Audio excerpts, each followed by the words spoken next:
Good morning, good afternoon, good evening, good night, good day to you, depending where you are in the world. It's my nighttime devotion. We're reading from Lift Him Up. We are live in London. It is 9:46 p.m. on a Sunday evening in London town, city. Reading from Lift Him Up. The title is A Shepherd's Crook for a Sceptre. The scripture reading comes from 1 Samuel 16, verse 13. Then Samuel took the horn of oil and anointed him in the midst of his brethren. And the Spirit of the Lord came upon David from that day forward.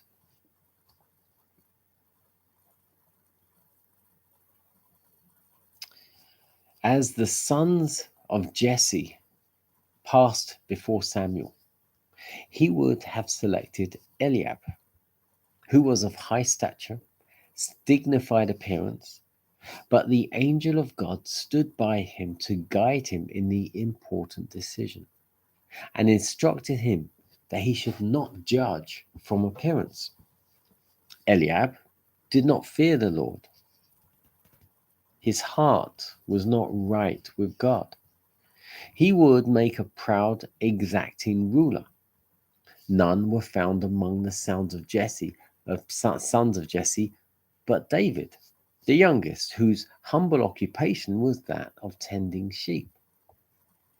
He had filled the humble office of shepherd with such faithfulness and courage that God selected him to be captain of his people.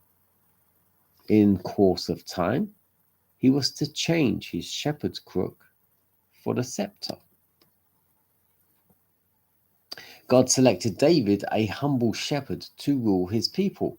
He was strict in all the ceremonies connected with the Jewish religion, and he distinguished himself by his boldness and unwavering trust in God. He was remarkable for his fidelity and reverence, his firmness, humility, love of justice, and decision of character qualified him to carry out the high purposes of God, to instruct Israel in their devotions, and to rule them as a generous and wise monarch. His religious life was sincere and fervent.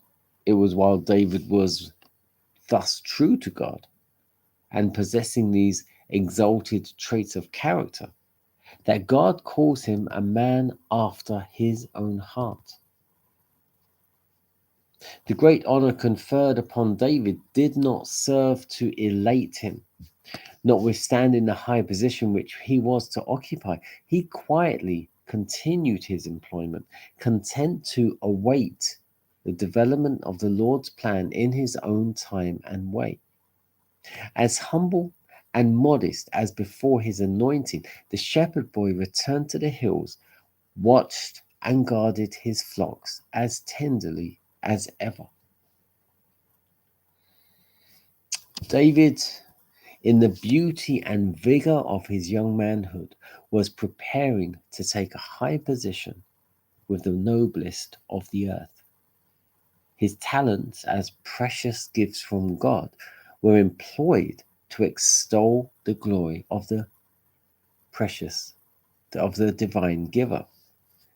His opportunities of contemplation and meditation served to enrich him with that wisdom and piety that made him beloved of God and angels. The love that moved him, the sorrows that beset him, the triumphs that attended him, were all themes for his active thought. And as he beheld the love of God in all the providences of his life, his heart throbbed with more fervent adoration and gratitude. His voice rang out in richer melody. His harp was swept with more exultant joy. And the shepherd boy proceeded from strength to strength, from knowledge to knowledge, for the Spirit of the Lord was upon him. And I think what stood out for me most here, when David was so young the youngest of all the brothers. He was young. I don't know exactly how young. I can't remember. Excuse me. I can't remember exactly how young he was. But he was young. Probably like a teenager. He was anointed to be the king. But not right then. But in God's time. And what made me stop and think most of all, he was anointed at such a young age. And after he was anointed, he went back to being a shepherd, tending the flocks of sheep on the hills.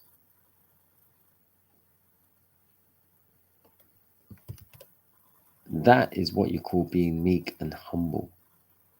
Knowing you have a high calling, you're going to be king, and yet